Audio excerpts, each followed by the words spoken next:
Hello, and welcome to Weed and Grub.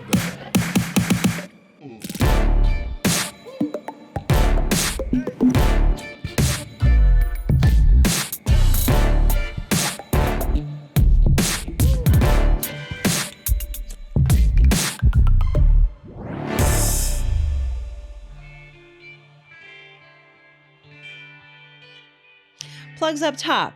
419, The Comedy Store, 9:30, Mike Glazer, ringing 420 in with a fabulous show, amazing lineup. Who's on there? 10:30. Oh, 10th. Sorry. I fucked up plugs right off the top. You were like, do you want to do them? And I said yes, and then I'm blowing it. We both have to get better. Hit him again with it, Mary Jane. Okay. Plugs up top.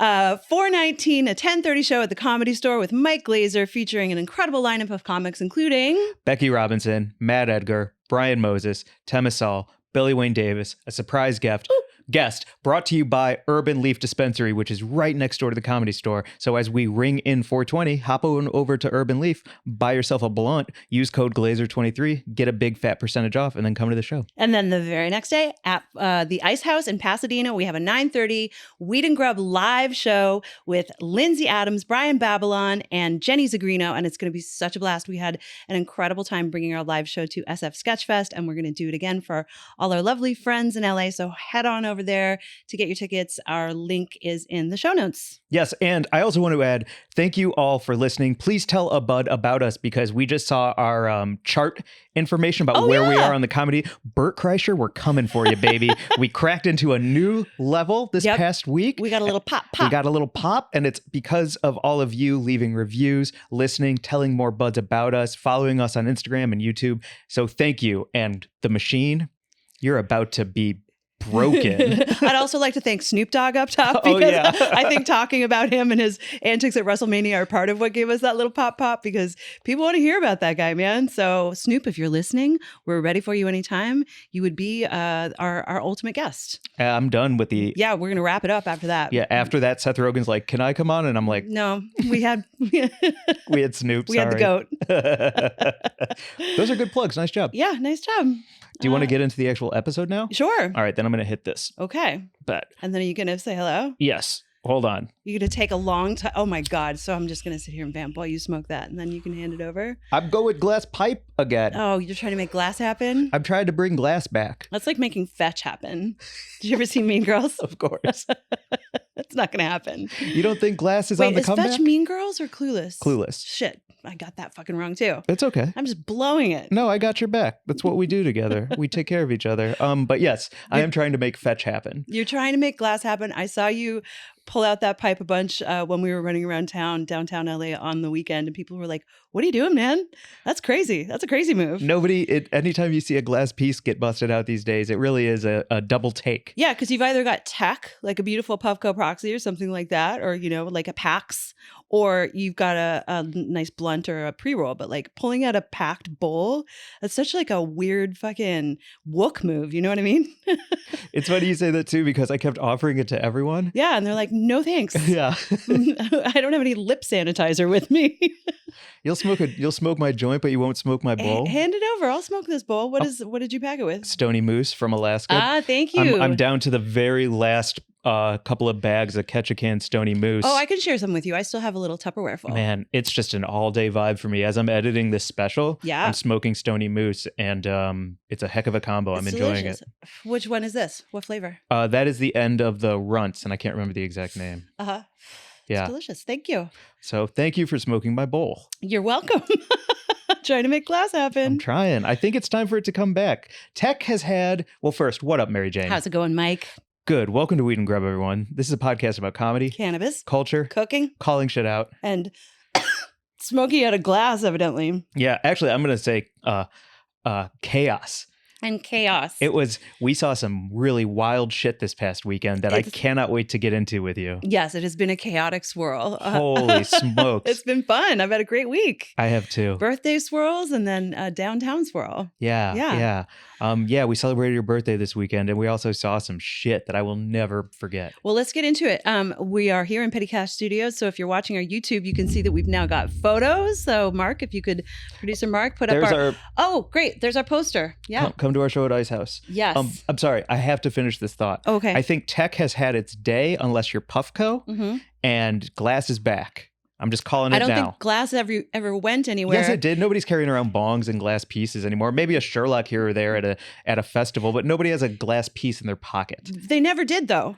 I have it. I keep it in my hoodie. I have never seen anyone run around with a glass pipe. It's a dugout, a blunt, or a joint. Well, I need a dugout that'll fit this glass bowl because why don't you it's just just get a loose. chillum? Because it's still either way, it's loose in my hoodie pocket. And so at the end of the night, I just have ash all over my pocket. Yeah, it sounds like a terrible move, dude. You sound like you're being like a messy ass fucking stoner weirdo. Why don't you get like a nice glass chillum and a beautiful little dugout? I have one. Why don't you use it, you lunatic? Because You're the one who's like constantly mad about things being messy. In fact, you just, as you got up and like crossed this room to go out and get something in the other's room, you were like, there's so much shit. Like, I don't know if you thought you were saying it under your breath, but no, I was I knew like, I Mike, said it loud. Jesus Christ. There's like, wires and cameras and stuff. I have Why are you problems being with messy? wires. Yeah, why are you being messy with your weed? I don't because glass is back, baby, and I'm standing by it. I don't think glass ever went anywhere, and I'm standing by that. I just think it's a home situation. You know what I mean? Yeah. Like pajamas never went anywhere either, but you don't see them out in the world. Nobody wears pajamas. I wear pajamas. You don't go naked at night alone? No, oh my God, dude. What are you kidding me? There's fucking serial killers out there on the loose. I need to be fully clad at all times. Oh, wait, are you wearing shoes to bed? They're next to my bed in case of an earthquake. You So know about that, right? No. You should always have a pair of shoes next to your bed in case of an earthquake, because one of the first things that can happen is that things will fall off the walls and shatter, and then you're walking on broken glass and bare feet while you're trying to like save your animals. So I sleep in pajamas with shoes next to my bed. Yes. What a great tip. I never heard that, but I will actually do the same. What a great tip. Earthquake safety. Don't let your car gas tank get less than half full. Always have, I have propane and weed and Xanax and tampons and toilet paper and a sleeping bag and a tent and a bunch of stuff in my car at all times. Yeah, I'm prepared. And you sleep with all of those commemorative glass plates all around your ceiling, loosely hung on shelves. That's right. Just propped. Yeah, just leaning a bit. Yeah, because I'm a commemorative plate collector. I also love the little spoons. So that would be real tough on the toes. Yeah. Understood. Just broken glass and tiny spoons. Would you get booties for all of your animals in a situation like that? Archie has booties and he refuses to wear them because he's a very good dog, but he won't have it when you put things on his feet or his face. And Bobo is just like made of fossilized cat granite or whatever it is. So he's like impervious to anything. Agreed. Yeah. Okay. Good tips. Yeah, good. This was a great start with this good weed. See, I'm saying loosey goosey. It's probably the glass bowl is probably what's getting us so happy. If I were to guess, that Stony Moose weed is fantastic. Mark, if you don't mind going to our first picture, so we could talk about this weekend that we had, the swirl. Thank you to Courtney for setting it up. Courtney Nichols is our friend who invited us to the opening of the Moxie AC Hotel in downtown LA. It was a friends and family situation. And we got to stay for 2 nights to kind of experience everything that the hotel has to offer in advance of it actually opening to the public. So it felt kind of like a real world situation because it was just like all of Courtney's cool, crazy friends. And then I guess a bunch of other normies who we didn't really interact with. Well, and I will get into why in a moment. Yeah, we'll get into why in a moment. But I don't want to start talking smack before we celebrate the good. We have to say all of the good things. It was such an incredible time. It's the location of this new Moxie AC hotel is so perfect too because it's across from Crypto Arena. So if you're gonna see a Kings game or a Lakers game or anything and stay at that hotel, oh my gosh, you can just really turn up and like fall out into the street and then go to LA Live. Like it is the prime downtown location, as we discovered by making a bunch of new friends and running around downtown together all weekend. Yeah, it was so, I just really missed my days of like really running around like that and doing this. And it just made me sort of open my mind up to doing that again now here in LA with new friends, because it's my favorite thing to do is just like run out into the night and see what happens, you know? And that's so what we did. We hung out with, shout out Amanda Savage, so fun. And her Olivia, compadre. Sliz, James. Yes. What up? All the fucking fun and cool people. And on our first night, we just kind of like ended up, well, I mean, how are we going to start this even? I'm going to start it with the cool thing about the Moxie and the cool thing about Courtney is the fashion. The fashion game is so out of control. Unbelievable. So everyone there was so hot, so beautiful, so bold in what they were wearing. And it just made me realize, like, you know, every reality fashion show, like America's Next Top Seamstress or I Can Sew That or whatever the name of those shows are. Maybe there's another one. I can't think of any. Stitch Me Up, Daddy. You know, any of those reality. Oh, you like that one? I like that one. Yeah. Any of those reality shows. It just makes me realize like how sick the fashion game is here in LA. And shout out Blake with that trench coat, yo. So everything about the Moxie made me feel hip and cool, but also made me realize maybe some black jeans from the Gap ain't enough these days. So 2 pairs of black jeans from the Gap. That's all I own is 2 pairs of black jeans. I definitely need to level up my look. And for my birthday, I actually put a bunch of stuff on a credit card and had it delivered to my house.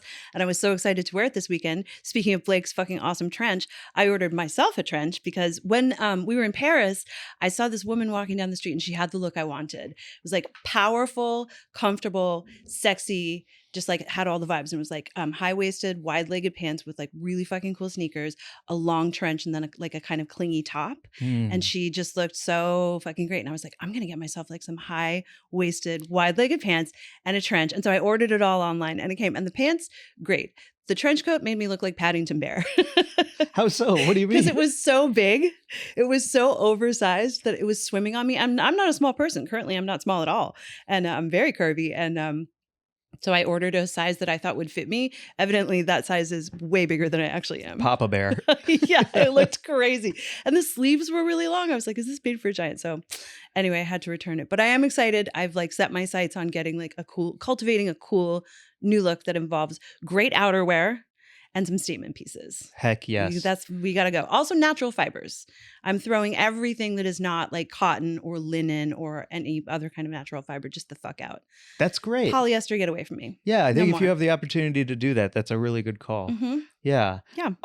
Okay, so we have covered how great the Moxie is and how great Courtney is, and we will get back to our new friends in a moment. And you can also see how great Courtney looks. I don't know if you can accurately see it in this photograph, but like she always looks so incredible, and she's always wearing pieces that are just in and of themselves like a piece of art. It's very cool. This she sweater is a was walking like, piece of art. She absolutely is. This was a sweater that had like these incredible standout cherries that were like big sort of pom-poms all over. It was fucking, she's sexy. And then sexy beast. The drama happened. Then the drama. I mean, listen, it was opening weekend. Everyone was getting their sort of sea legs. Open bar. Everyone who was working was just like truly like doing everything for the first time. Like I think the kitchen was truly putting out food for a big crowd for the first time. The bartenders were serving, people who were really clamoring for drinks for the first time. It was all first time stuff. None of that is their fault. No. But we all got in an elevator to go from the bar up to the rooftop or maybe to our rooms to get changed for the evening. I can't remember exactly why, but we all got into an elevator together and had to go roughly 10 floors up or down. Wait, before you talk about what happened in the elevator, because it involves the same people, these are the people who bullied the wait staff over getting the sliders, right? Yeah, so it's the same people, 2 stories. Yeah, so the first story that I want to tell, though, is because when we were still in that sort of room where everyone was being given free food and drink and all of that kind of stuff, and all of these lovely wait staff are like, welcome, this is our first weekend of being open. Would you like a beautiful cocktail or a glass of wine? Would you like this, past appetizer? And everything was delicious and everything was circulating and we were all sharing, but there was this one corner table that just like held down the floor next to the kitchen, and every appetizer board that would come out, they would just clear it. And there were these sliders that were coming out. Everyone wanted to get a slider because that was kind of like the, You know what they were? The premium app. What? They were like the prison guard who's right at the front gate so that any prisoner who tries to escape just gets mowed down by a machine gun immediately. There was no app that escaped them. I was so excited at one point when I saw the door open to the kitchen and one of these lovely servers came out and he tried to pass their table with a tray full of sliders and they flagged him down and they took all of them. And I was like, yo, you can't bully the wait staff into giving you that whole tray. That's for the room. And then if you saw their table, they had small plates filled with the bruschetta, filled with the chorizo tacos, filled with sliders. They were like buffeting themselves. It was totally like. And this sweet server can't say no. I have to go to other people. No, I remember looking at you and saying, like, I used to work. There was a place in New York that I worked that did a lot of catering of holiday parties, and it was sort of a similar vibe. Like there was always, the swirl, and everyone's like waiting for things to come around, and then there's always like someone who posts up next to the kitchen door because they really want the short ribs or whatever. And I just remember having to be, of course, like gracious and like, yes, oh, I would love to get. Oh, you're looking for the smoked salmon? Let me just check on that for you, and like trying to accommodate them, but also like it's not like a la carte, like it's just past apps at a party. So I just fully remember how that felt. And I looked at this server and I saw the pain in his eyes because he saw me look at the sliders and I could see that maybe he was going to try and get one to me, but then he couldn't do it. He couldn't do it. Also, there was 8 sliders on each tray and there was only 6 of them. And they took all 8. And they took all 8. It was wild. It was wild. So wild. So you said you did a hold my martini moment, which was so boss. Hold my free martini. Hold my free martini. Justice will prevail. I'm not going to let this poor server get bullied by these people. You saved the server and you saved the day for the rest of the night. Like, I don't think enough people realize, I'm just going to say before you explain it, okay. I don't think enough people in that Moxie realize what you did for the community at large. Oh, wait, I don't know what I did. You saved the day so that more apps could get to us. Oh, how did I do that? Because you stood up for the common man by fighting for sliders. Okay. Well, I did get a slider. And it was delicious. So I'm trying to tee you up for an epic tale like Batman. Oh, well, I'm not going to lie about it. I just got a slider and ate half of it and handed you the other half and felt satisfied. That's what happened. Kind of anticlimactic, but no, these people were just wild. Let me tell it. Okay. Let me tell it. Go ahead. So we're standing there and you have your martini and I have my glass of Sauvignon Blanc, and they keep getting all the sliders. They took 8, even though there was only 6 of them. And then he had to leave again with an empty tray. He came back out with more. They flagged him down again, took more of them. And you said, hold my martini. I'm getting us a slider. And you went over there and you interrupted and they all looked up at you like, what is she doing? And you took a slider off of his thing and turned around and walked away. And they all mean mugged you as you walked back to me. And then you took a big fat bite of that slider and grabbed your martini and took a swig. And then you said, would you like half of this? And I said, I would love half of that. And we ate that slider together in triumph over that greedy table. And then the next time that guy came out with sliders, he could avoid them because you showed the need and the demand of sliders in the entire bar and not just for those greedy pigs. Okay. I hope that okay. That's what I saw. Great. It was awesome. Thank you. It was awesome. I didn't see the mean mugging because my back was to them when I was walking towards you. So if they were, in fact, giving me evil looks from behind my back, I didn't actually know that. The nut lady was. Oh, the nut lady. Okay, so this is part 2 of this story of this group of people. So then we exit this area to go to a different part of the hotel because we're exploring the whole thing. There's like, I think when the whole thing opens, my understanding is that there's going to be a nightclub on the rooftop. And then there's a whole floor where there's just going to be a ton of restaurants, like 8 different restaurants. And then there's a pool and a fitness center. Like I guess most hotels have that, but it was just like running around, very fun and exciting to see all the different spaces. So we were leaving to go to another part of the hotel. I don't remember which part. I'd taken mushrooms at this point. Things got a little blurry, but in a fun way, in a sparkly way. We get into the hotel elevator. They're just 4 of us getting onto the elevator to go to another area. And then the nut woman, these like slider bullies, these this group of people they're slider may be bullies. Very lovely. Nope. I truly don't know, but it was 2 interactions over 2. They're slider bullies. Yeah. So the slider bullies get onto the elevator. That's a lot of them. I think there were 6 of them, like you said. So now we're 10 people packed onto this elevator. Again, the hotel isn't open. Like they could have waited for like 30 seconds for another elevator to come. It's not like either it was for a busy all of them night. or split in half and you're all going to the same place. It was really weird the way they all packed on. Oh, and I remember that it was so crazy because we were only going 1 floor down. We were just going 1 floor down. So all of a sudden we're like all crammed into the back of this elevator with all of these people deep in front of us, wedged in. The doors close. We go down 1 floor and then we're fighting to get off. And as we're fighting to get off, we notice that one of the slider bullies has taken an entire bowl full. We have a picture of it here. An entire bowl full of Marcona almonds from like the little free sort of olive and cheese and snack station that was on offer at the bar. So these Marcona almonds were in a big bowl with a spoon on offer for anyone who wanted to come up and make themselves a little cheese plate with a cracker and a wedge of cheese and an olive. This woman had taken the entire bowl. I mean, it was probably $100 worth of Marcona almonds. Yeah, it was filled to the brim. Yeah. Marcona almonds I buy them sometimes as a treat, like twice a year. I'm like, oh, it's, like a Christmas or something. I'm like, this $20 4 ounce of Marcona almonds. It was truly like an astonishing amount that not one person could never eat that many almonds. What was she going to do? Like dump them into her cosmetic bag? I don't know. Just the boldness of lifting an entire obvious for everyone situation and then taking it back to your hotel room is so obscene and insane to me. Totally. And then I think she might have done it out of spite because she saw you get on the elevator. She was like, "You're going to take our sliders, and I'm going to show you what could happen." Oh, and they followed us out and then like jammed us up. Yeah, it did feel like like fairly aggressive. The whole thing felt like it was a very strange encounter. I don't know who they were. Hopefully they also had a great time. I mean, they're either I don't want to know who they are. Okay. They're slider bullies. They're not for me. But it's just like the boldness of those kinds of people makes me so uncomfortable because a part of me wishes I was that because it's a level of confidence or obliviousness or both that allows you just to be the most selfish human being on earth and only think about that. Yeah. And a part of me wishes I had that so that I could be a slider bully instead of being like, oh, maybe they'll come over here next time, just being like, I need all those sliders for my crew. Yeah. And I'm going to be a hero. Yeah, it's so interesting that you say that sort of idea about like just making a conscious decision to not care about how it makes other people feel. I just had someone comment on a post that I had made on Instagram that when she switched from being progressive to being conservative, she was like, when I switched from left to right, I noticed how much less miserable I was. And I was like, well, yeah, because you just went from caring about other people to not caring about other people. Of course, that's much more comfortable for you. Yeah. But, I don't think it's a good choice. Yeah.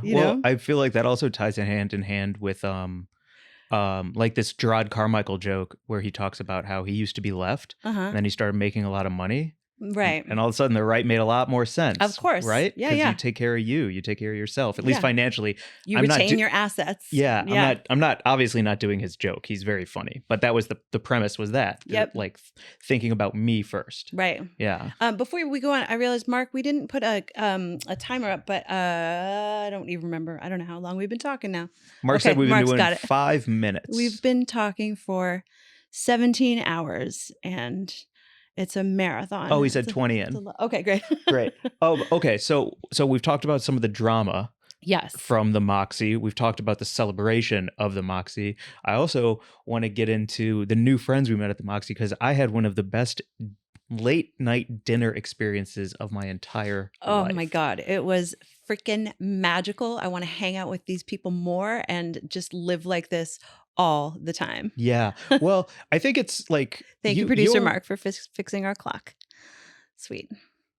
Oh, well, Mark, everybody says that they want to see you on camera, and I keep being like, you're like the you're the Wilson of Petty Cash Studios. He's so stealthy. Yeah. You won't even ever hear his voice on air. Best producer in the world. We can describe him. He's wildly handsome. He looks like Archer if Archer were actually in human form. That's a good description. Yeah, right? He's got an Archer vibe. Yeah, great description. All right.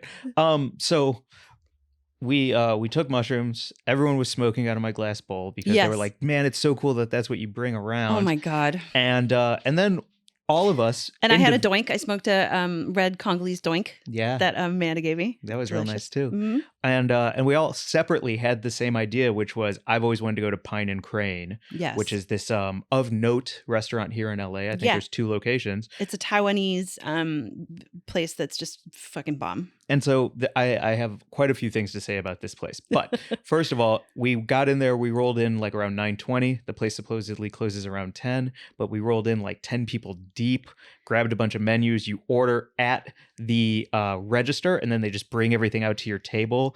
IKEA style. It was such a good time because they gave just all 10 of us one number, even though we had all ordered and paid kind of separately. So all of the food just came out super, super, super family style. And even though we were just meeting these people, like everyone was sharing everything. And it was so fantastic. Yeah, plates of pork were getting passed left and right. There was a shrimp ramen dish that was going around. What Crispy were those? daikon was Crispy daikon. so delicious. Fuck, that might have been my bite of the night. Oh shit, sorry. That's a Doughboys thing. Sorry, I listen to them so much. I love them so much. Bite of the night? Bite of the night. That's Okay. a Mitch thing. Okay. That might have been my Does he have it trademarked?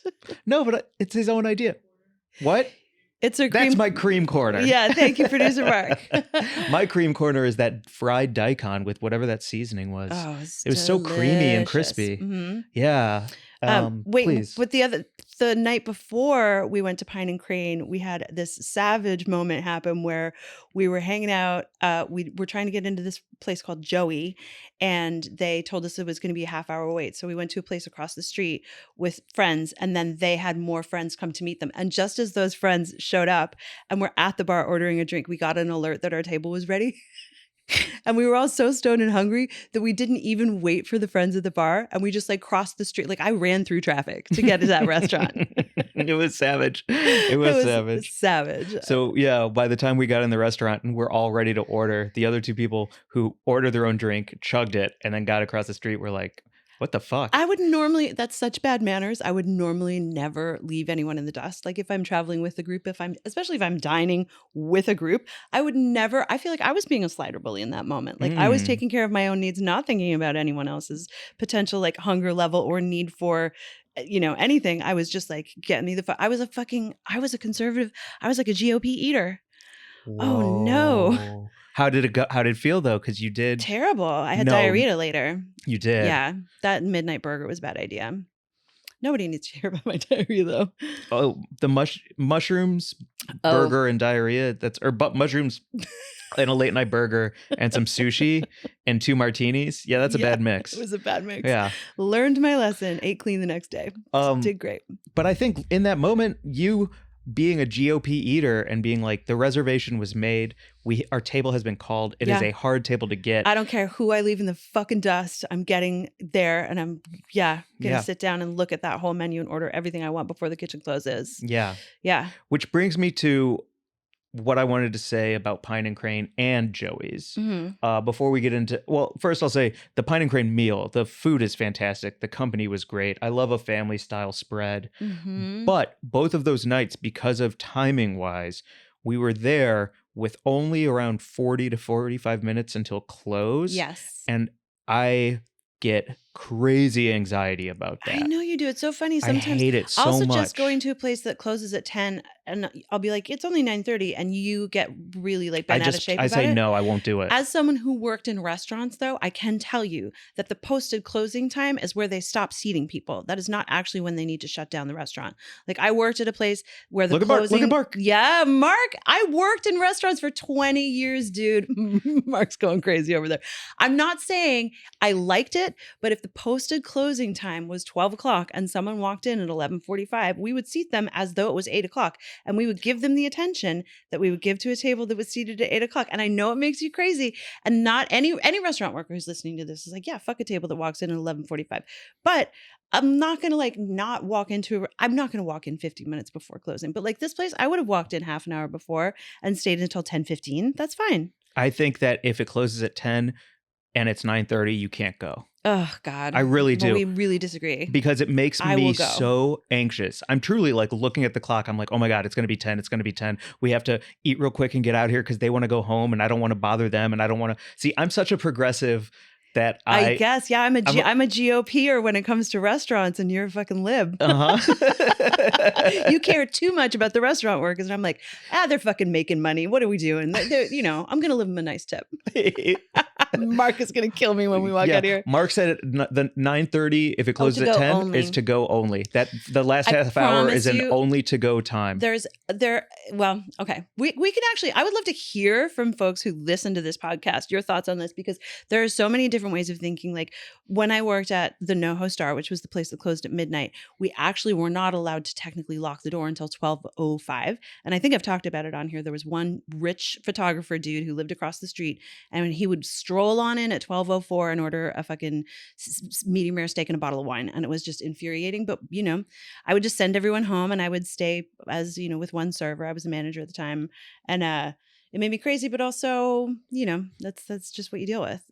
So I guess I'm wow. Yeah, Because I'm super you- Republican when it comes to that shit. And you drive me crazy with it. Sorry. Because the two things that drive me the craziest about you that I've also tried to learn to accept and go with the flow with, because I know that sometimes my anxious bullshit is a little unwarranted and out of Yes. pocket. Definitely. And I'm aware of that as well. But like you wanting to go to a restaurant at 9:30 that closes at 10, and then I'm like looking around at 10:08 and we're the only people in there and you still have half a glass of That wine. is not ever the case. That is never the case. That is an absolute fucking lie. I 10:15, will never we're out of be there the by last 10. table in a restaurant. That is where I draw the line, Mike. That is Okay. a fucking lie. Okay. I would never be the last table in a restaurant. I will walk into a restaurant. I'm sorry, I'm pointing at you. I'm getting okay. very, very Good. upset about that. Yeah. I would walk into a restaurant at 9:30 and order, you know, a dish that I feel like they can appropriately prepare and serve to me in the half hour before closing.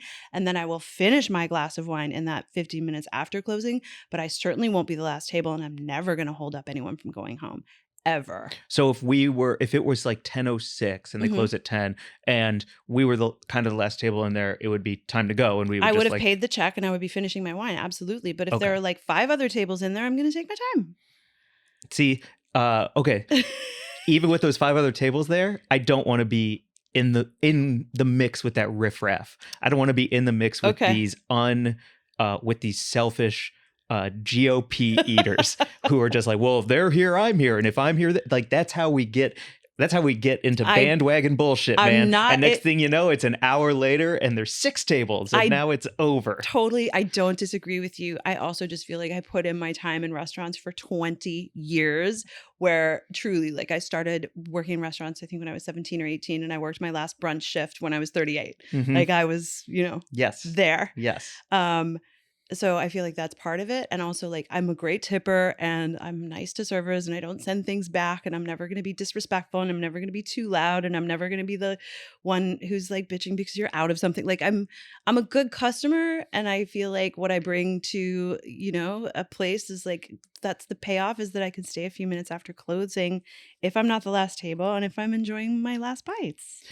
And I think that is where we differ, that I can work on and maybe you can work on, we can meet in the middle, is your ability to enjoy those last bites and enjoy your last sips of wine and actually sip them and not gulp them. And for me, I'm like, okay, I'm going to set my alarm for 9:59 and then you better start chugging and I better start scarfing because we are out of here in the next 60 seconds. Because I can't enjoy the meal after their The posted closing hour. I Got it. can't enjoy it anymore. It's time to go. Okay.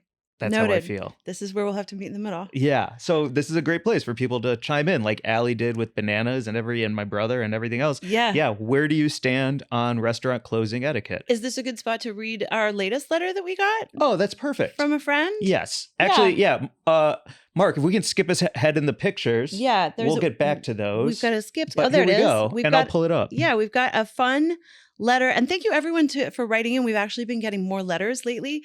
And if you have something to say, you can always slide into our DMs at Weed and Grub on Instagram or email us at wg@weedandgrub.com. We love hearing from y'all. So What up, Eric? How's it going? Thank you for your letter, Eric, from Richmond. So I'm just going to read some of this. Good morning, Mary Jane and Mr. Glazer. Stumbled upon your podcast and feel like we've been chatting together for years. So connected. My wife and I are your East Coast soulmates. nice. Oh, that's awesome. I feel like LOL. You both literally leave me laughing out loud while providing a wealth of information. Super, super excited about MJ's fellowship and how much she is radiating, talking about the history and all the information she has learned. We're about to Thank get you. into more of that, actually. Yeah. And at 55, it has me thinking about cannabis programs as well. Cool. We're semi-experienced cultivars. I worked on a cannabis farm and lived, I don't want to say these places, worked on a cannabis farm, and I have 4 plants for personal. Can't Nice. transport more than an ounce at a time, but we are doing what we can. I'm going to skip a little of this because I don't feel comfortable saying it on the pod. Couple things about. He says, I got a couple of cookies cooking in the oven. And a side note, psilocybin for treatment. Very interested in MJ's experience, as it sounds reliable and legit. And my wife and I want to try it. Yeah. Cool. So maybe we can get into that a little bit, but I also just want to say, Eric, thank you for the letter. And also, you've been making some really cool comments on our YouTube and everywhere else. So just like much love to you and your wife, my two soulmates. Nice. Your soulmates too? Yeah. Okay. We're all soulmates. Sweet. Sparkle.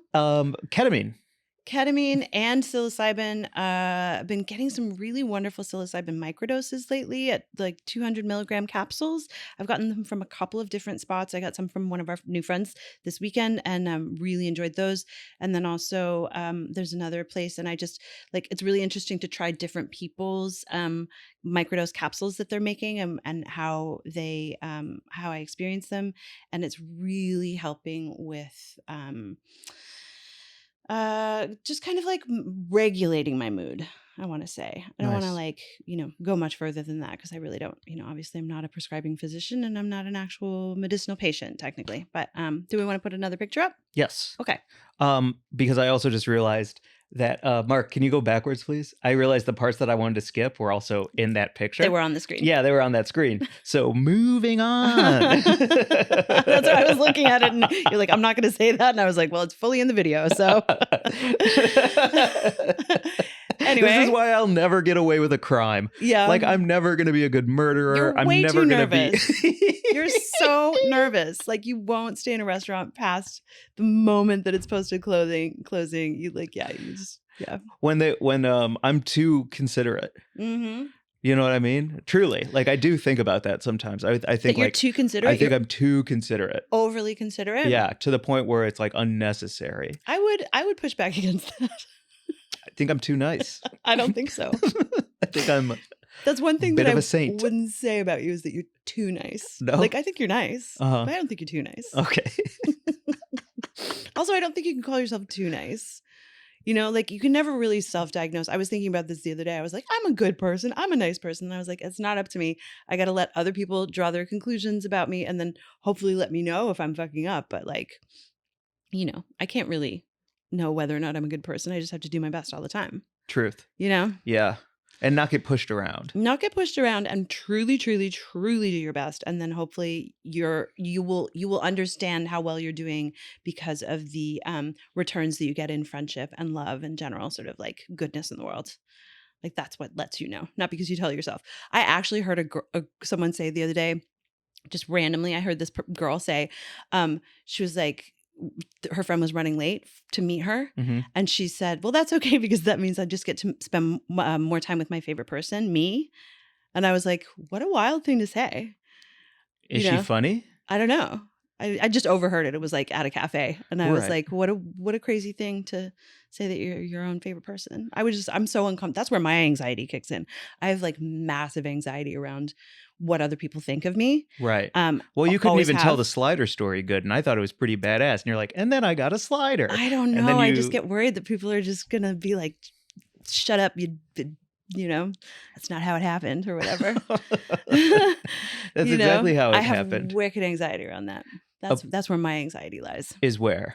Around how I am perceived by other people and what other people think of me. And it's like a lifelong journey to work on it. It's not like I'm not working on it all the time, but I'm still aware of the fact that it there's a lot of shit that gets into my head about like, oh no, what would that person think if I did X, Y, and Z or said X, Y, and Z? Interesting. For sure. So a lot of your anxieties are external coming internal. Like you're thinking about the outside world coming back and how it's perceiving you. For sure. Yeah. Okay, because all of mine is internal, mm-hmm. and it makes me vibrate at a level that I can't really deal with the external. Yeah. So we really are the flip of the flop. I think we're also, I think, very sort of traditionally speaking in very binary terms. I think that's quite masculine and feminine, because I think that I was sort of conditioned at a young age to really worry about what the world thought of me and how I was seen by society. And that's just the reality, I think, of, moving through the world as a woman who grew up in the, 80s and 90s, like that for certain. Like, I think it's a little different today, not necessarily better. I think social media is its own fucking magnifying lens of hell. But I also think that kids are not necessarily raised to believe in societal conditioning in the same way. And then your sort of like internal is like your own self first. Yes. Is what sort of like is traditionally, I think, thought of as fairly masculine. Interesting. Mm-hmm. I don't want to go too much deeper because we would have to start talking about the internet instead of your fellowship. But that's Yes. interesting. I don't know. Yeah. Yeah. High thoughts. Well, just rambling. I just, like, last night I was at the Hollywood Improv, Mm-hmm. and I couldn't talk to anyone. Like, I couldn't bring myself to like talk to anyone. I didn't know where to stand. I didn't know what to do with my hands. Everyone there is so nice. Everyone's like, "What's up, dude?" But I truly like couldn't get words out of my fucking throat. What if you came up with something really cool to do with your hands, and then that was like an icebreaker? Like, what if you just did this? Oh, that'd be fun if I'm just like doing peace signs. Yeah. Yeah, little like what are they? Finger like tutting? this? Finger tut. Yeah, if I'm always finger tutting. That's an icebreaker. What's that guy doing over there? Let's go talk to him. He looks interesting. Yeah. If Mark suggested a sock puppet. Oh yeah. Yeah, to That's talk for me, like always a great- Mr. whatever his name is. Great icebreaker. Mr. South Park teacher. But so you're there, you're not talking to people, you're feeling kind of locked inside yourself. Yeah. What did you do? Went home. Wow. Yeah, a really sweet girl named Margot talked to me a bit, and we had a conversation, and it was nice, but it was like also for me, I'm just like my blah, and so I just like went back home. Yeah, it was pretty wild. So Yeah. But putting yourself out there, I guess, is the first part, and the second part is getting good at finger tutting. So fucking great. if I can- Social anxiety is absolutely alleviated by finger tutting. I truly believe this. This is the cure. I love that you're not a doctor, so you don't want to go into ketamine, but if it comes to my own personal anxiety, Yeah. finger tutting is the prescription. Watch a TikTok or two, pick up some tricks, and I promise you, it's like card tricks, everyone who does card tricks. Oh, there was a magician at the hotel too. Did you see the magician walking around doing sleight of hand? Yeah. That was fun. It Yeah. was just such a fun weekend. All right, fellowship. What's Okay. up? You're an A+ student, I Mary wanted Jane. to bring you a little update about some stuff that I'm learning at the fellowship. Oh, can you go back for a second, Mark? Because I'm going to get to this in a moment. I just put up a lovely picture of cannabis that we took at the Stony Moose Gardens in Ketchikan because of this week in particular, the class. So we've had 2 weeks of class. The first was law and policy, and the second week was cannabis taxonomy, so like how it's named, nomenclature, and more biological stuff. And I learned so much. I actually sat here in Petty Cash Studios and took like 8 hours to like listen to all the seminars and turn in a term paper. And I wanted to just talk about one. There's so much that I've learned in just these 2 weeks. It's really incredible. But the one thing that I learned that was the coolest was about why sativa versus indica is just not useful at all. And I think I found a way to talk about it that will help me sort of break it down in a way to be able to talk about it to anyone. And that's the next slide. This is cool because there have Thank you, been Mark. in the past year or so many people who have been actually sativa indica hybrid. Mhm. Actually, it doesn't exist. Actually, we can't use that anymore. Actually, that's outdated terminology. Right. This is the first time I've talked to someone who's in the middle of a scholastic scientific fellowship who is not just trying to like what I feel like is move some narrative to serve their product or brand. Right. This is purely academic. And the way that it was taught in this seminar, and then I had to actually do sort of like a nomenclatural review. So it's really helped me understand what the deal is. It's purely academic. There's no interest in here. The deal is cannabis, it's all one plant, right? Like hemp, sativa, all of the hybrids, they are all cannabis sativa. And that designation was given in 1753 by Linnaeus, who was like the dude who basically figured out how to name plants. And so when you're naming anything in the scientific world, it's always two names. So like brown trout, for instance, is Salmo trutta. That's the genus and then the species. So and there are like a bunch of different, like above that there's like, huge amounts of scientific names and stuff. But when you're referring to any creature, plant, any species in particular, it's two words and it's always the genus and the species. So cannabis, the family is I think it's called Cannabisaceae, and that includes a bunch of other plants. And then cannabis is the plant, and it's designated as sativa. So that's the species, Cannabis sativa. Everything is Cannabis sativa. Hemp is Cannabis sativa.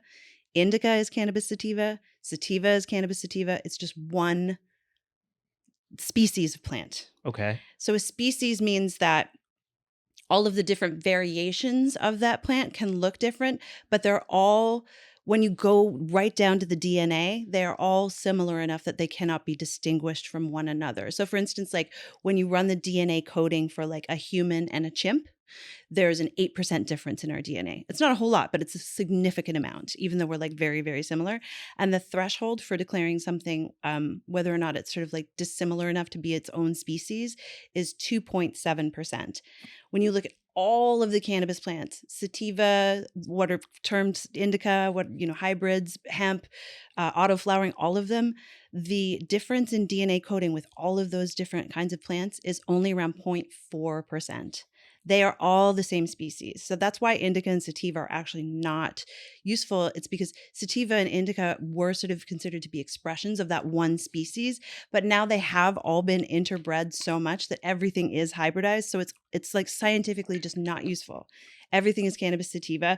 And when I was thinking about this, I was like, how can I talk about this on the pod to make it not super academic? And I was like, oh, it's like the domestic house cat. So house cats are Felis catus. Is Okay. the genus and the species. That's all domestic house cats fall under that scientific name. But then, like we have on this slide, you have all of these different breeds and hybrids. All of these cats are considered to be Felis catus.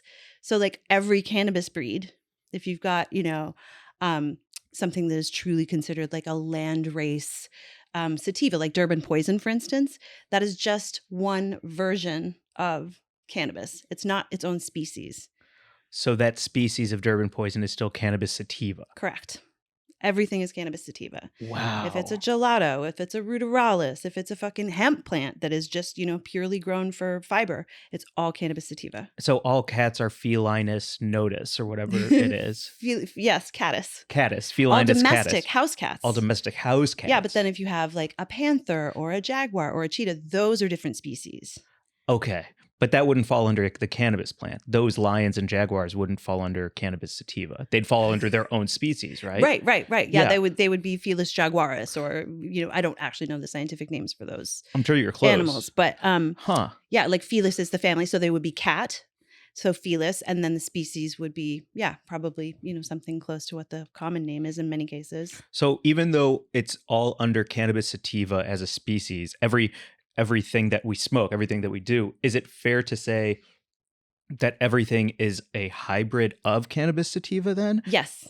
And that's the other thing, the other kind of cool demarcation is that there are subspecies, and a subspecies is basically like in the wild, so there's the cannabis sativa, obviously is everything. And then there are all of these different varieties. And if something is its own specific variety where you can ascribe a set of very specific characteristics to it, which are that you can see with your eye, morphological or biological, that you can see with, a microscope at the cellular level, or even, at the DNA level, if it has enough things that sort of make all of that one type of cannabis sativa look the same, then you can call that a subspecies. And there are currently 4 recognized subspecies of cannabis sativa, but they're subspecies. They're not, it's all one species. And from those subs, you would root down into more and more, and like all the branches can go from there as well. That's kind right? of it. Those are all. Those are the only scientific definitions. It's all cannabis sativa, and then there's cannabis sativa subspecies indica,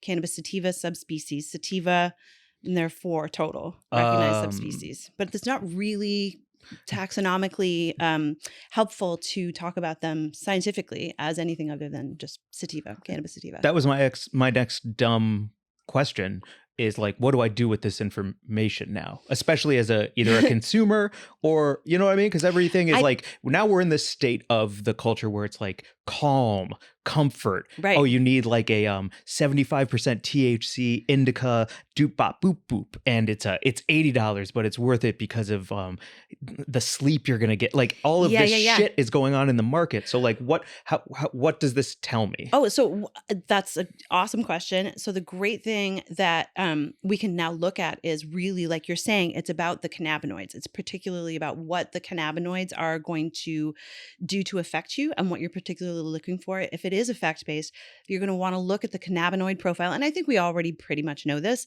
that you want to look at the cannabinoid profile and also the terpenes to some degree to see how they're going to affect you, rather than sort of say like, oh, this particular strain is going to be good for sleep, or this particular, edible that's made with this, one kind of infusion is going to be good for, going out and dancing or whatever the fuck it is. Like you want to look at the cannabinoid profile and the ratio of THC to CBD to CBN to CBG and all those different things.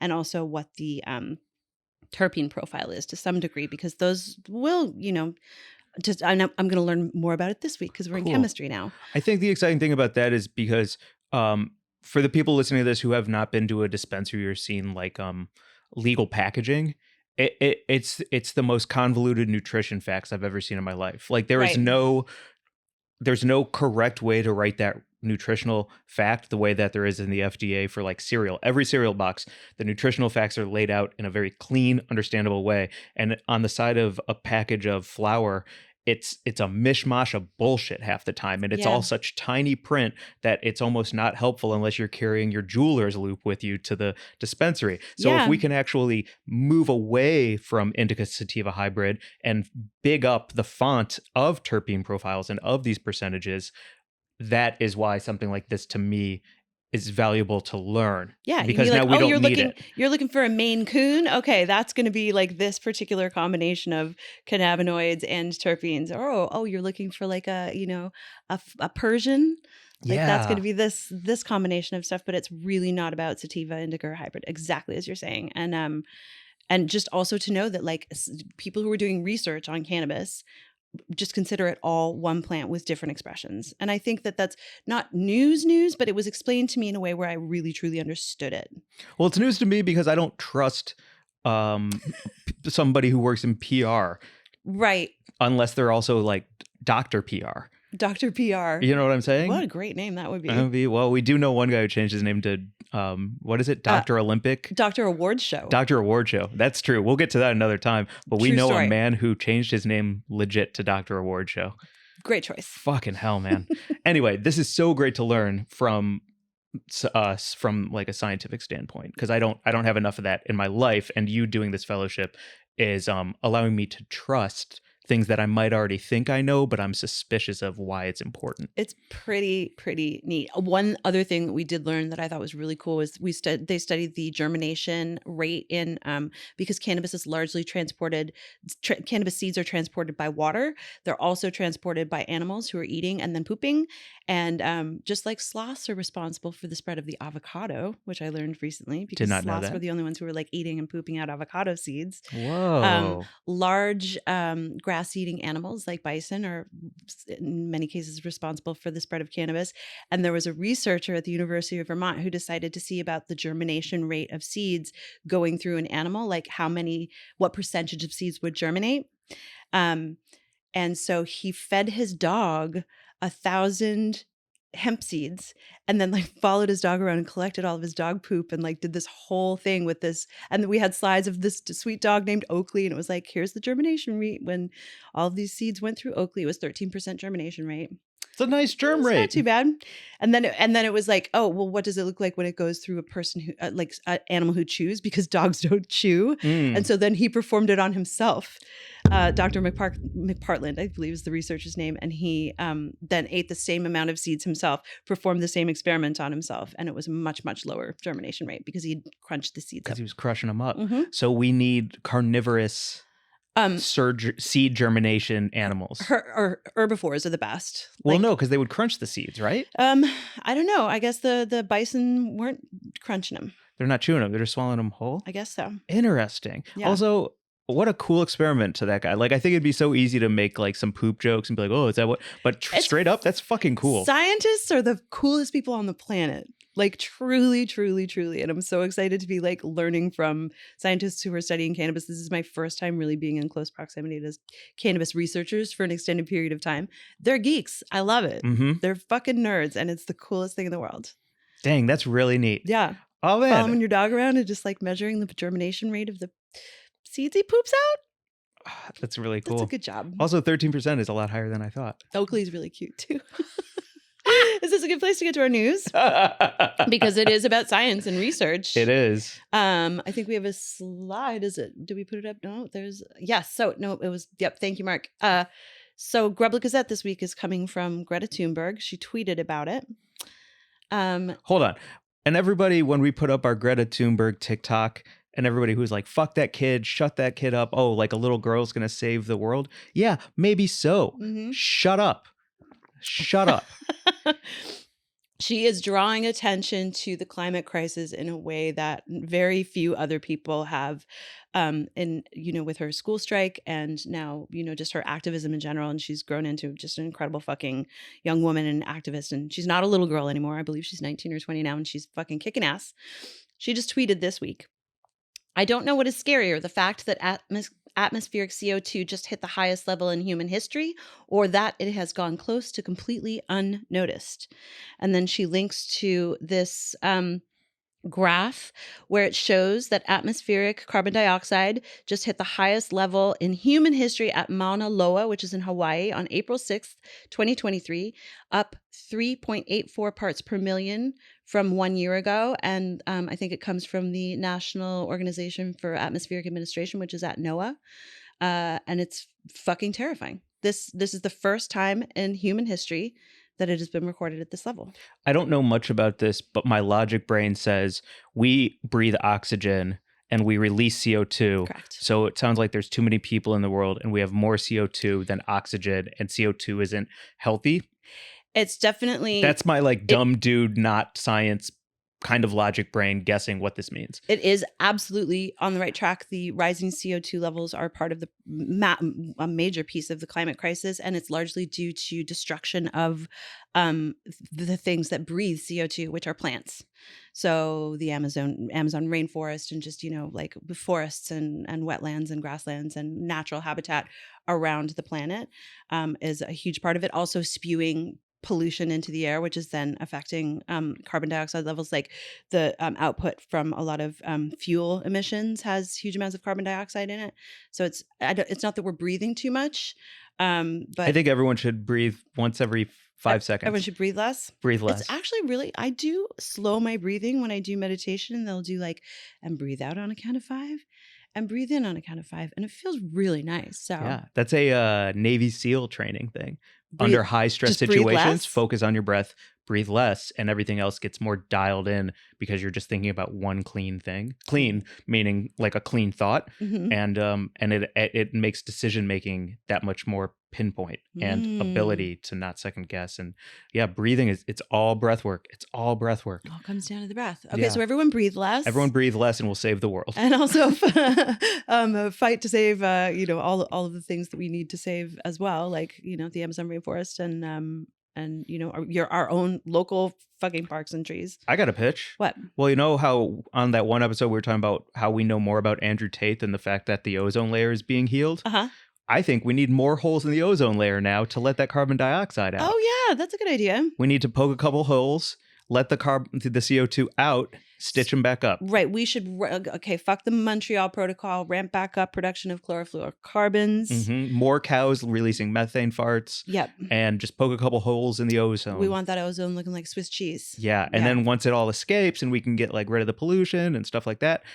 Could we then also strap Andrew Tate to a rocket and shoot him out through one of those holes into the fucking Well, if we're going to do that, space. then I want them labeled with a point system. Right. And you're going to go for like a 1,000,000 pointer because it's a smaller hole. But if you can slide him through that ozone hole rocket, then you win like $1 million. Yeah, strapping misogynistic billionaires to rockets to shoot them through ozone holes sounds like an incredible fucking pastime. Elon, you're next. Yeah, and then it's almost like you can do a lottery system for it. Listen, just like the lottery. And then if you aim your little rocket with a misogynist attached to it, and for your family, maybe you win $10 million. Maybe you hit the side and you brick. Who knows? Yeah, well, you could bank it. It could be like playing pool, or maybe it could be like playing pinball, which we did last week on my birthday. I wanted to play pinball, and we all went and played pinball. Thank you, everyone who came out. It was such a good time, and I wasn't as good as I used to be, but I felt pretty okay when I played pinbot and I got the multi-ball because I made the thing open and I got the balls in, and then I didn't last very long with the multi-ball. I didn't get the high score, but that having happened makes me think that I might be able to, correctly projectile vomit Andrew Tate out of our atmosphere and into space, which is where he belongs. I love it. I think this is a fun idea to raise awareness about climate change. Yes. Strap a billionaire to a rocket. Fantastic. Bezos, we got so many. All those Russian oligarchs. I kind of like Bezos. You like Bezos? A little bit. I feel for him. I don't like him. I just feel for him. I've talked about it on here before. I don't need to get into it too much, but I have a soft spot in my heart for the bees. Okay, the bees can stay. Gates can stay. No, you don't like Gates? I don't trust Gates. Why? Because he was like a pal with Epstein, right? He's an Epstein pal. He's always buying up a bunch of farmland, and he's buying up a bunch of water, and he's buying up a bunch of secret things. That's and then right. He's like doing things that I feel like are low key, super like 1% of 1% of 1%er stuff for the future. Yeah. And he's just like, I'm just a weird glasses guy, but low key, I feel like he might be low key sinister. Okay. Yeah. They all are kind of sinister at that level, right? J.K. Rowling, sinister as fuck. I think there's also something about I think what we really need is we need the ability to become a billionaire in your late 20s, early 30s. Oh, no. Because I think by the time you're in your 60s and 70s, you're so late to the game on how the world really works. And now you're just land grabbing and being a real piece of shit for everyone to go on after you. Where I think that newer, younger generations who want the best for friends and family and to save the world because there's still hope in their hearts, that's who should have a lot more of the money to make the actual change. Because I've never met a billionaire. I know some rich motherfuckers and they're all in their 60s or 70s, and they are stubborn. They are fucking stubborn. I don't feel like the bros who have billions who are in their 20s and 30s are better, though. If anything, I think they're worse because they have I don't know, youth on their side and nothing to care about. So they're just I feel like those are the misogynists. Those are the Andrew Tates. Hence the strap them onto a rocket. The younger you are, the faster you go. That's my point system. It's so funny how Brand cool and chill first. you are, but you want to burn it all down. Sometimes I wonder if you want to burn it all down more than I do. I'm a secret Republican who wants to burn it all down. God damn, I had no idea. And I'm a liberal who wants billionaire bros. Did we switch sides? I did. What happened this weekend? We had our birthdays and we did a Freaky Friday where all of a sudden I'm you and you're me. That's so funny. Oh crap. Well, okay. I had one more Where was MJ on January the 6th? Are you going to say January the 6th? Yeah. Oh, no, Mark. I was at the Capitol. Were you? Oh, yes. But you were trying to stop everyone. I was trying to stop everyone. You were standing at the gates. I was the human barrier between two barriers, and I was facing off the shaman, and I was like, get back. I'm protecting the government. I don't know what that would look like. I did fly to DC for the Women's March. I will say, I've definitely gone to DC for some stuff. I was at Obama's inauguration, which was one of the coolest things I've ever been to in DC. Yeah. So yes, but January 6th, I was in Chicago for that. Stay mute. In the streets of Chicago when all of that happened. It was powerful. It was special. I'll never forget that feeling. I look forward to the next time we are able to celebrate someone taking that office. Yeah. Truly. That's a good thing to look forward to. And I truly have hope there's a guy that I just followed on TikTok. Someone had posted about him and they're like, who's this 14-year-old Harry Styles yelling at me from his mom's kitchen? And he was like, actually, I'm 21 and it's my apartment. And if you're mad that Gen Z is fucking here and we're not going to shut up about it, get fucking ready. And he's so progressive and he's just screaming about women's rights on TikTok and Twitter. I can't remember his name. Cameron Moe, maybe.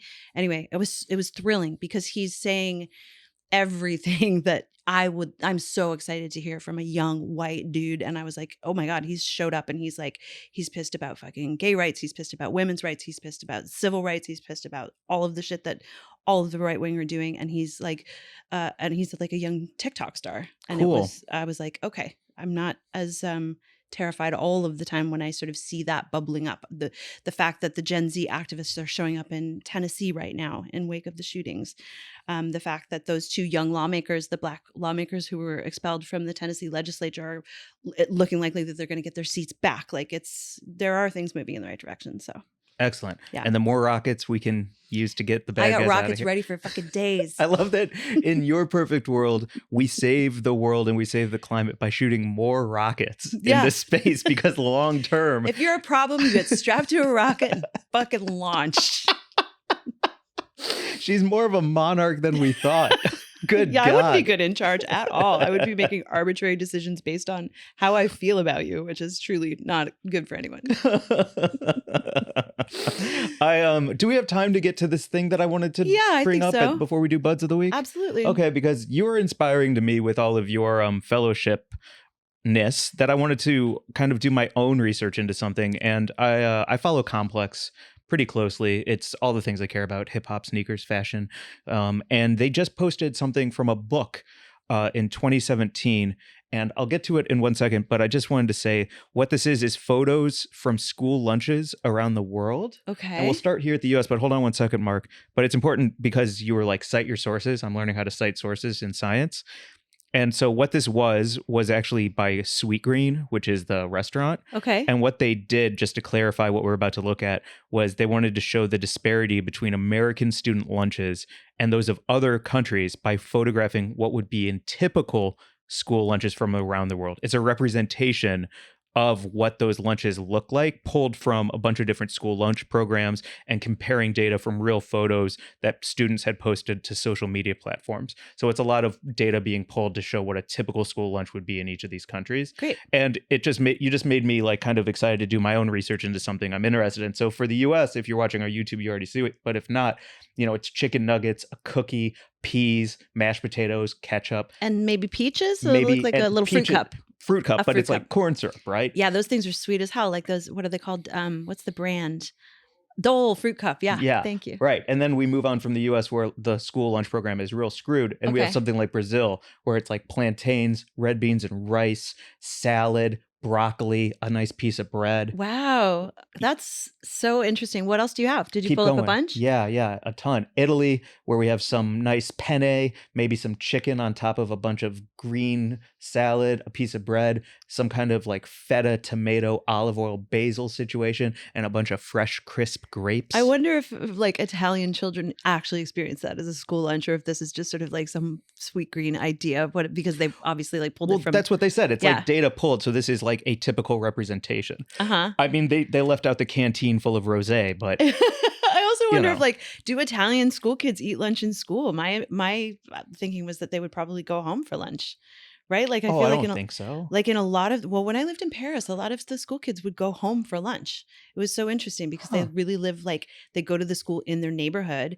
And like I always went home for lunch when I was at least in elementary school. Oh. If you go to a school that's kind of in your neighborhood, and hopefully you do, you can walk to school and then you walk home for lunch and you get a little exercise along the way. And then your parents are able to like, because American what does kids, recess look like then? Recess, you're just at school. You just go So out you in the go yard. back for recess. Yeah. In recess, recess is just recess. But like, I think part of the deal with American school lunches is that it is taking care of kids who would fall through the cracks otherwise for being fed in that crazy way that, we have like such a crazy poverty level in America. And that was the crazy thing with public school lunches in the 80s when like Reagan tried to make ketchup a vegetable. Right. And that whole thing, people were so outraged because they were like, this is what's feeding a large portion of our nation's children. And a big part of that was the sugar lobby too. Yeah. Like we could get into the research on that, but like I hate the word big blank. I think it's so hack now, but truly big sugar and ketchup, like all of that soda during Reagan, all of that was being lobbied for as like healthy alternatives for like the most people possible because nobody had money. Jelly beans. I know it's such, it's Yeah. bullshit. But yes, so like the idea of ketchup as a vegetable is all because of like the money behind sugar School lunches. pushing stocks. So I'm just interested to know, like, I would be interested to know what the percentages of Danish kids or Italian kids or, Argentinian kids, how many of them are eating school lunches as compared to American children. For me, we couldn't afford school lunches. And I don't think, at least I don't know if my parents looked into that kind of program where you can get free lunch, but my mom just made my brother and I lunch every day. It was peanut butter and strawberry cream cheese sandwich, chips, cookies, and a juice box. And that was my lunch every single day all through elementary school. But I would also say that the alternative of having a free school lunch, if that was what I would get, or buying it, it was like Taco Bell Tuesdays and chicken sandwich Wednesdays and square pizza Thursdays. So the difference between me eating chips, cookies, and a peanut butter and strawberry cream cheese sandwich from my mom, or eating the school lunch, which is a fruit cup with corn syrup and a square pizza that is all bread and sweet tomato paste.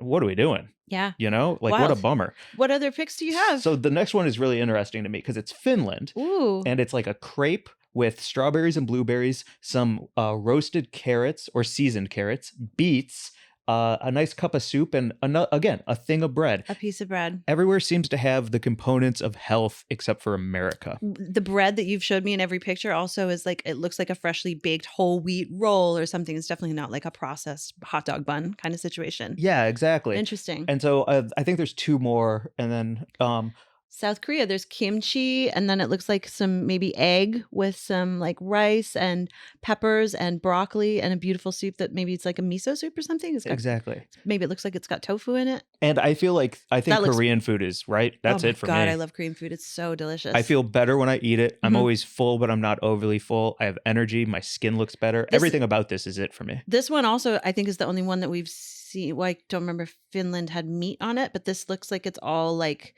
it's mostly vegetables, maybe with a little bit of egg protein. Yeah. Interesting. Right? Yeah. And then I think there's one more. France. Oh, France. They've got brie, of course. Which this is why I've saved it for last. And is that a piece of duck? Yeah. I thought it was very funny. French. I mean, God love them, but like, yeah. that is a meal for like a like 6-year-old. That's insane. That is a meal that I would order at a nice restaurant. That is fabulous. Brie, apples, green beans, kiwi, some kind of orange, like maybe a sweet potato or something. And truly, it looks like a piece of roast duck. Yeah. God love them. Love the French. Yeah. You know, they're out there being fucking outraged about having the retirement age raised by 2 years. I love them. Yeah. I love them. So I just I don't need to go on. I know we're like describing food for people listening, but I thought it was very interesting. So I don't know, like we grew up so differently with our own school lunches, but I truly remember how little energy I had for recess eating school lunch, and I was exhausted for the rest of the day. Wasn't recess before lunch? No. The way we did it was you would do your morning classes and then lunch and then recess, and the whole thing would be like an hour to an hour and a half. What, recess was at the same time as lunch? So that's the other part of it. What the fuck are you talking about, So dude? it was really crazy because lunch and recess were all one, and at a certain point, let's say lunch was a half hour and recess was, let's say 45 minutes. I don't know. But if you weren't done eating by the time recess happened, you had to make the choice: am I going to stay in the lunchroom? Yeah. Or am I going to go out to recess? And nobody wanted to lose recess time.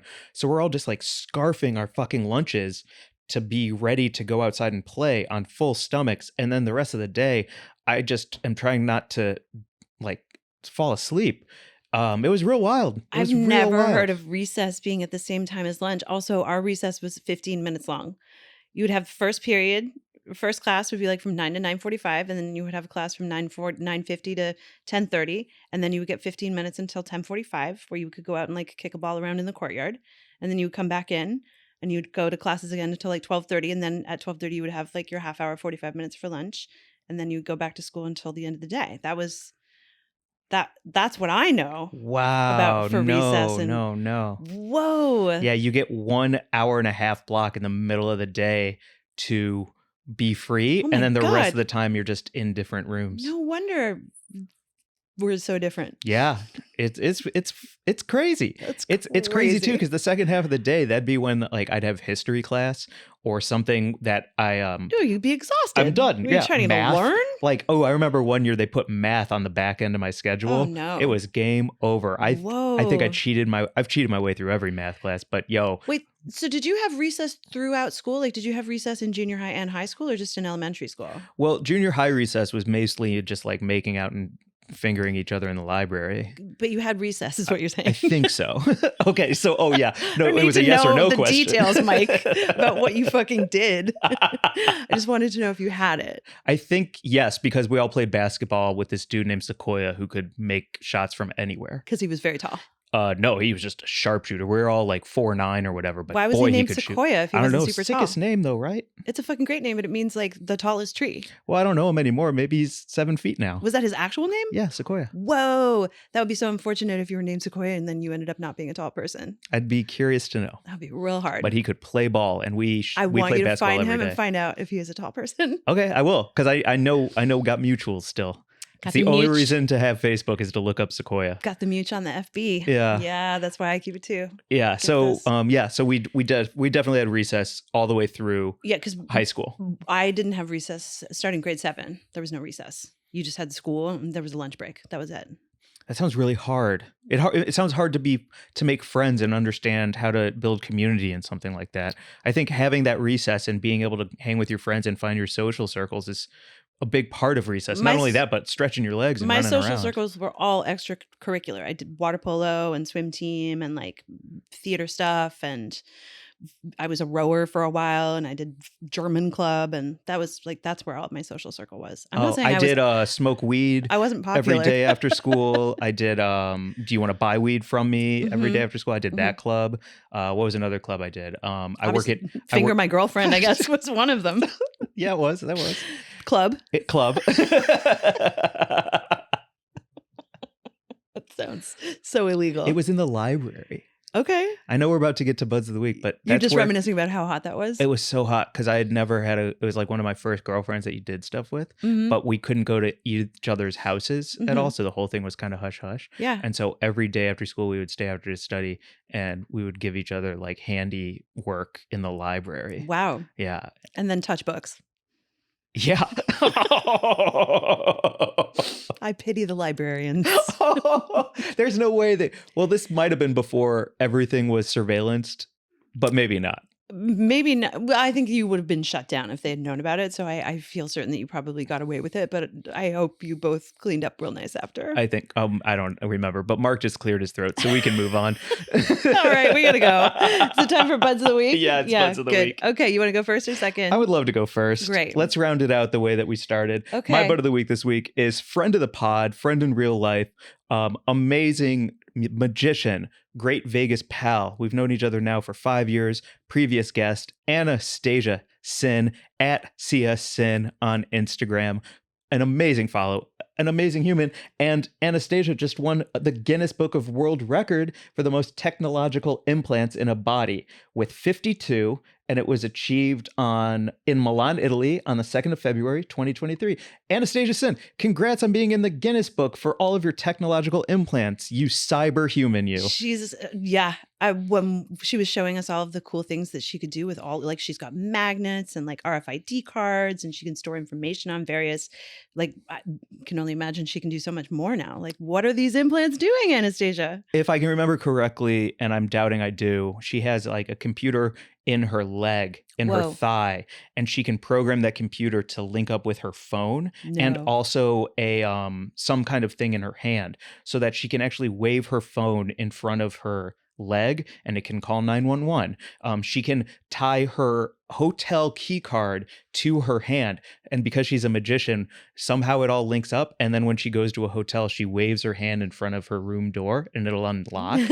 Like, it's fantastic. So cool. Congrats, Anastasia. That's a huge freaking deal. And she also posted that they really never send medals, like Guinness medals, like gold medals anymore, but they sent her one because she is the very first of this type of title too. She's created the record. She's created the record. Wow, she's literally set that she's the one to beat. Yeah. That's it. So super cool. Yeah. Congratulations, Anastasia. My Bud of the Week is our friend Courtney Nichols. Courtney is at Courtney Disco on Instagram. She is a party purveyor. She is a queen of the evening. She is just one of the all around coolest humans I've ever met. And her friend network is so top notch. And she pulls together the most beautiful events. And she used to have Disco Dining Club. And now I think that's on hiatus while she is doing this incredible new venture with Moxie and AC, who are very fucking lucky to have her. So give her a follow, check out what she's up to. She's always going to connect you with whatever is good in LA. And if you're visiting LA, you can probably stay at the Moxie and maybe meet her yourself and just get to see how cool she is in real life. Follow her on the Instagrams. Absolutely. I have been your liberal co-host, Mike Glazer. And I've been your conservative co-host, Mary Jane Gibson. You can follow us at Weed and Grub on Instagram, at Mike and Mary Jane on TikTok, at Weed and Grub on YouTube. Email is wg@weedandgrub.com. Let us know who you want to send a rocket into space.